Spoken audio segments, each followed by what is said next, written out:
I bought my condo under what I thought was Mega World. Tapos almost 2 years delayed yung turnover ng Empire East, yung papers. Just was really misled. Actually, ngayon ko lang din to nalaman na yung Empire East pala ay under Mega World din. So yun nga, dun sa nagtrending natin na video about sa property developer na nai-report kay Sir Rafi Tulpo.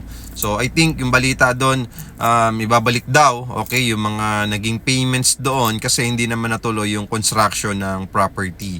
So kung naghahanap din kayo, Ma'am Stella, ng ready for occupancy units for only 10,000 to 25,000 cash out only, just follow me and message me para makapag-inquire din po kayo sa akin.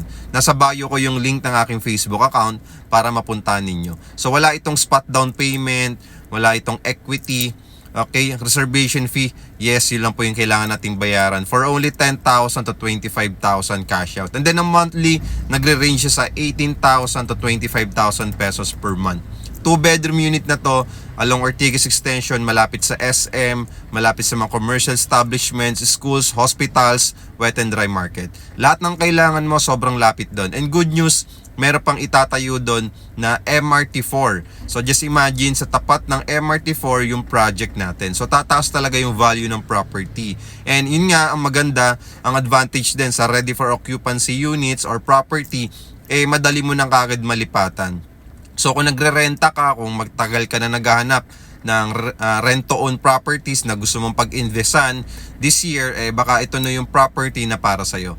Follow me and message me, Ma'am Stella. Maraming salamat po sa pag-comment at huwag niyo po kalimutan mag-heart.